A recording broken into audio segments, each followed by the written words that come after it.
The Quran and the Sunnah tells us there are three phases. As-Sa'a, the last hour. Al-Qiyamah, resurrection.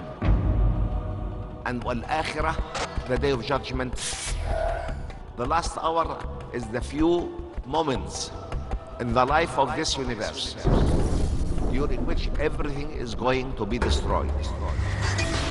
So the only answer about creation, annihilation, and resurrection or reconstruction can never be found anywhere other than the Quran and the Sunnah of Prophet Muhammad, peace be upon him.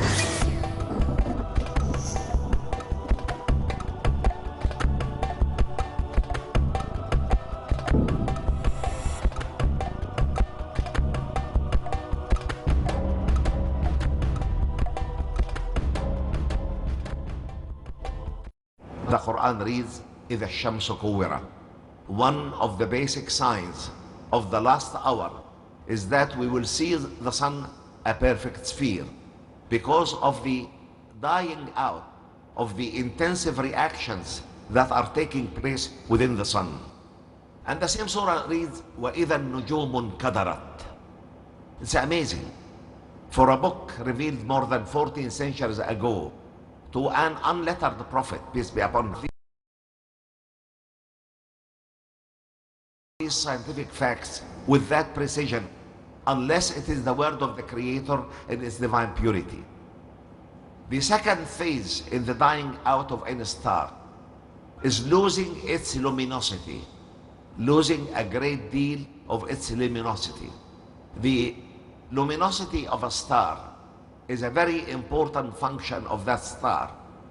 And once the star starts dying, it gradually loses its luminosity. And that's why the surah says, and when the stars fade out. Who would have known this more than 14 centuries ago other than the Creator, all glory be to him? The sun is actually a huge nuclear reactor in which this process of nuclear fusion is taking place at a fantastic speed.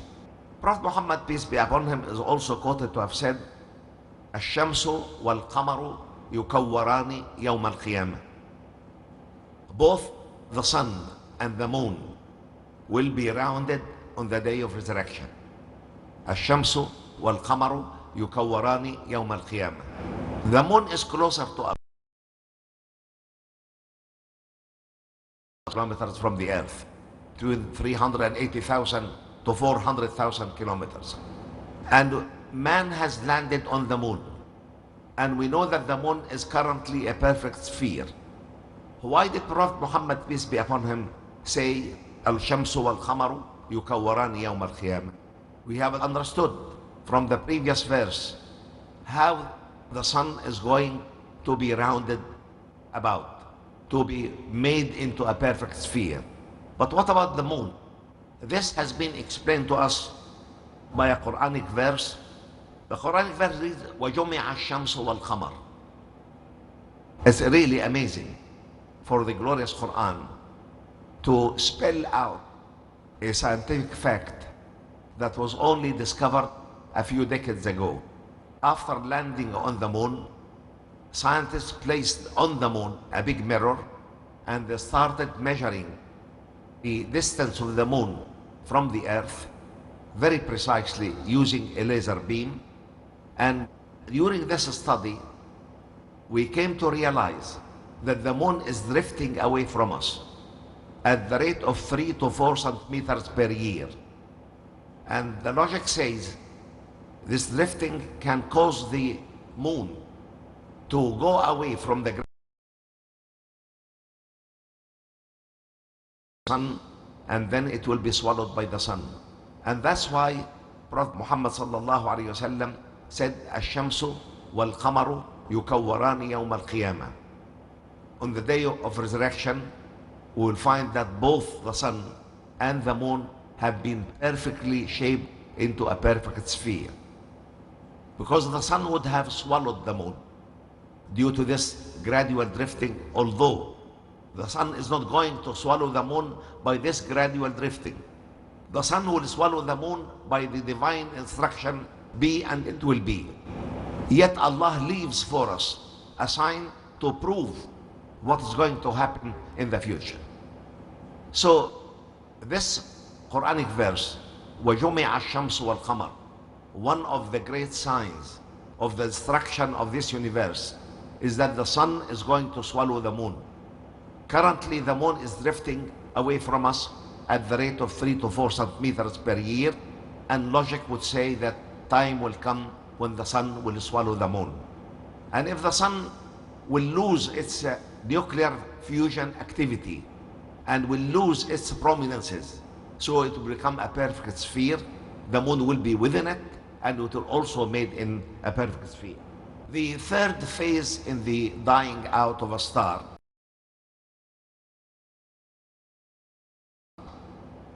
no light would be emitted from the star at all. And that's why the Quran says, فَإِذَا النُّجُومُ طُمِسَتْ, when the stars will be completely dim. And how the stars could be dim? Nowadays, astronomers have proved that stars have got a life history: birth, childhood, youthfulness, maturity, old age, then dying out. One of the phases of dying out of the star is rounding, and then second phase we have fading out, and then we have complete dimming. If a star explodes in the process of dying out, if it was a normal star like our sun, it will lead to what we call a white dwarf or a black dwarf or a brown dwarf, and these cannot have any luminosity at all. They will be completely dim. But in the case of gigantic, it could be what we call a neutron star. A neutron star is a small sized star that, due to the compression of matter within it, the negative electrons join the positive protons and gives a neutron mass.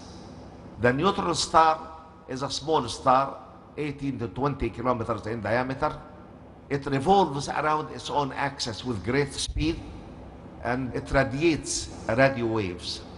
And these radio waves knock the ceiling of our Earth, the atmosphere of our Earth, in exactly the same way somebody would be knocking on a wooden door or a steel door, an iron door.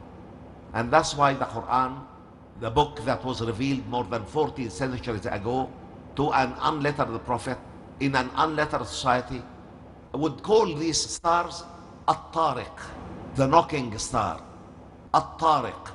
And Allah would give an oath by it. And Allah does not need to give an oath to His creation. But when a Quranic verse comes in the context of an oath, this is a way of directing our attention to the importance of the matter by which the oath is given, and to the importance of the matter that comes in the answer of the oath. أدراك ما الطارق النجم الثاقب. This neutron star, hardly anything can be reflected from its surface. If the star, initial star, is much bigger than the sun, 15 times, 20 times, it will, as it explodes, it will give what we call the black hole. The black hole was only discovered in the late 70s, early 80s of the 20th century. And it's a completely dim entity. And it has got an event horizon. Anything that enters the event horizon, any form of matter or energy, would be swallowed immediately. Where does it go? Only Allah knows. But how did scientists discover the black holes? They noticed that the stars and the heavenly bodies that cannot be swallowed by a black hole, the black hole stretches from it a line of electrons. That's how they could detect the position of these black holes. And the black holes are actually massive, 1 billion tons to a cubic centimeter. In the case of the black hole, nobody knows the density, but it's much greater than 1 billion tons per cubic centimeter. And that's why these black holes are actually centers of gravity in our universe. every galaxy has got, or a group of galaxies, has got a black hole or more than a black hole as a center of gravity that would pull to it, will control all the components of the galaxy. And that's why the Quran says, فَإِذَا النُّجُومُ طُمِسَتْ. The third phase in the dying out of a star is the complete dimming of the star. And that's why the Quran reads, and then when the stars are completely dim. So we have the rounding of a star, then the fading out of the luminosity of the star, and then the complete dimming of a star. These facts were known to scientists only in the last few decades of the 20th century. For the glorious Quran to spell that out plainly and clearly and in plain words that can be understood by anybody is a testimony in its divine purity, and it also stands to testify for the correct prophethood of Prophet Muhammad, peace be upon him.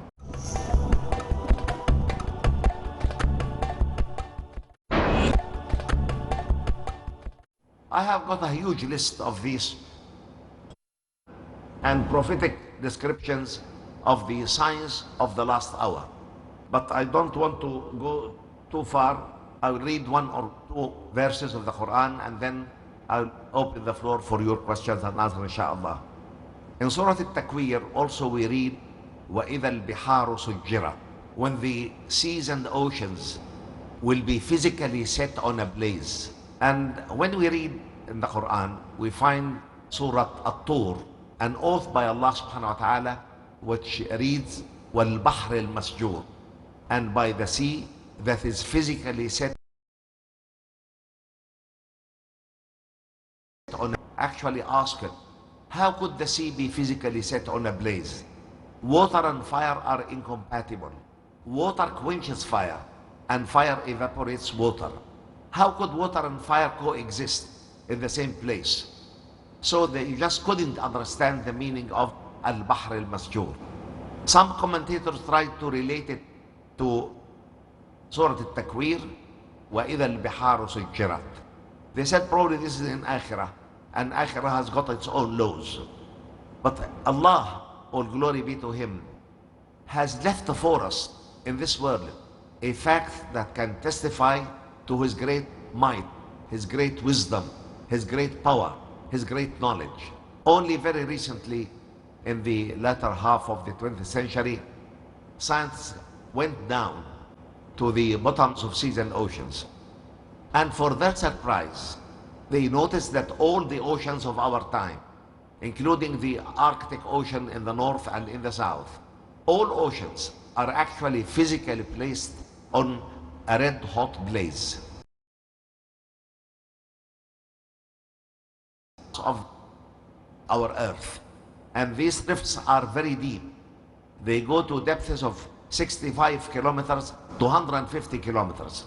The thickness of the oceanic crust is only 5 to 8 kilometers. If you have a rift 65 kilometers or 250 kilometers, you penetrate the outer rocky layer of the earth completely and reach a zone which geologists call the zone of weakness. In this zone of weakness, we find actually the rocks in a molten to semi-molten stage. And this magma oozes out, comes out along these rifts in millions of tons. And strangely enough, the great quantity of water in the oceans of our time cannot quench that fire. We have more than 3/4 of the surface of our globe is covered by water. The average depth of oceans is 4 kilometers. Some of the oceans, like the Pacific Ocean, we can get depths up to more than 11 kilometers. And this massive quantity of water cannot quench the huge quantity of magma water can meet. The water can be evaporated. It rises up as vapor, finds cooler water, condenses, comes again. It will quench the magma a little bit, but more magma would come out. And as a result of this continuous process, we find all the oceans of our time and some of the seas are physically set on a blaze. And neither the magnificent, the great quantity of water can quench that fire, nor this fire with temperatures more than 1000 degrees centigrade can evaporate that water completely. And this balance has actually puzzled many of the scientists of our time. Prophet Muhammad, peace be upon him, is quoted to have said, لا يركب البحر إلا حاج أو معتمر أو غاز في سبيل الله فإن تحت البحر نارا وتحت النار بحرا. Nobody should ride the sea except for major mission, for Hajj, for Umrah, for making jihad in the way of Allah, searching for knowledge, searching for trade, going for negotiations with other people. It has to be a major issue. When he was asked it, he said, because there is under the sea, there is fire, and under the fire, there is water. And that's what exactly modern science has proved, that all the oceans of the time and some of the seas, like the Red Sea, are physically set on a blaze.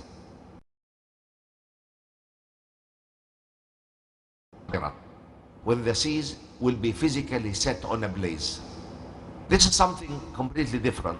We do not understand it, but Allah has made the current ocean be physically set on a blaze to prove to us, human beings, that changing the whole ocean into a boiling medium, actually a medium of fire, meeting with the water, is not impossible.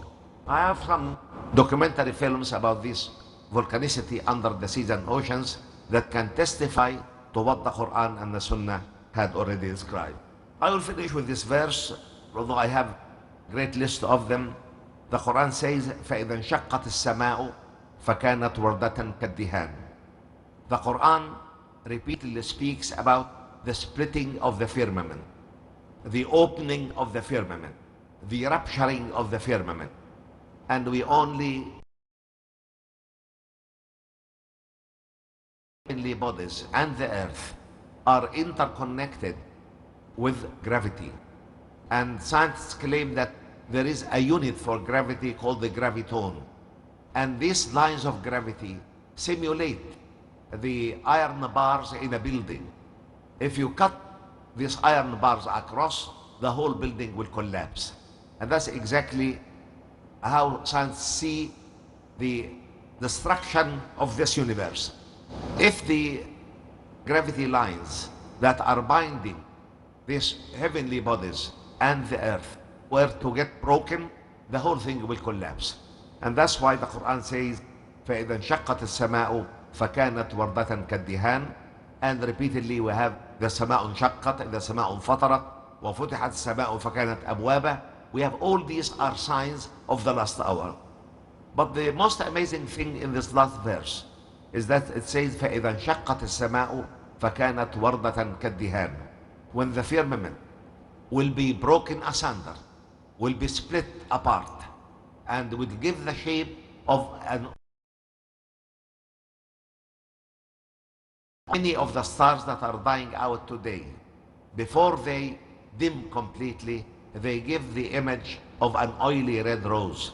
And the scientific description is exactly as it came in the glorious Quran. فَكَانَتْ وَرْدَةً كَالدِّهَانِ فَإِذَا انشَقَّتِ السَّمَاءُ فَكَانَتْ وَرْدَةً كَالدِّهَانِ. When the firmament will be split apart in the form of an oily red rose.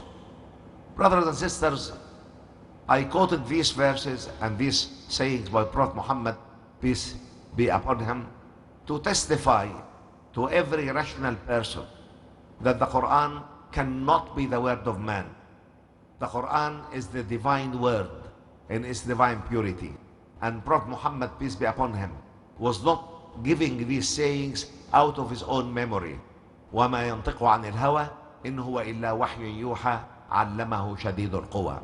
He is described, sallallahu alayhi wasallam, in the Quran that he does not speak out of his own whims. This is a revelation that comes down to him from Allah through Archangel Jibreel. So you have to عَلَّمَهُ شَدِيدُ الْقُوَى. The differences between us and many of our contemporaries is that they do not believe in the revelation of the Quran, and they do not believe in the prophethood of Muhammad, peace be upon him. We have to talk to our people in the language they can understand. We are living in a scientific era, an era of scientific developments that are not parallel in the history of humanity before. So the only language people can understand today is the scientific language. We find in the Quran more than 1,000 cosmic verses, and these cosmic verses cannot be fully understood in terms of the Arabic language alone. We have, besides understanding the Arabic meaning of the verse, we have to add the scientific dimension so that we can understand the verse fully. And unless we do that, we cannot understand the verse fully. And once we are a simple way, prove the precedence of the Quran with a great amount of scientific knowledge. And this can be enough testimony to every rational person in our time that the Quran cannot be the word of man. It's the divine word and its divine purity, and can testify to every rational person that Prophet Muhammad, peace be upon him, was always connected with the divine guidance. He was not speaking out of his own memory. If we can convey that message to as many people as we can in our time, I am sure we can gain many good brains to Islam in the battle between right and wrong, between Iman and Kufr, true belief and misbelief. And the majority of the people on earth today are highly misguided. We are living at a time of many, actually, crises in every dimension: a moral crisis, an economic crisis, a medical crisis, a social crisis. We need to take the hands of people to do that, is to make them believe that this vast, immense, orderly universe in which we live cannot be the product of an accident or a chance. It must have a creator, and this creator must be above all his creation. Neither matter nor energy can shape his identity. Neither space nor time can delimit that identity, because he, all glory be to him, he is the creator of everything. He created matter and energy, space and time out of nothingness. And he is capable of annihilating it to nothingness and resurrecting everything again.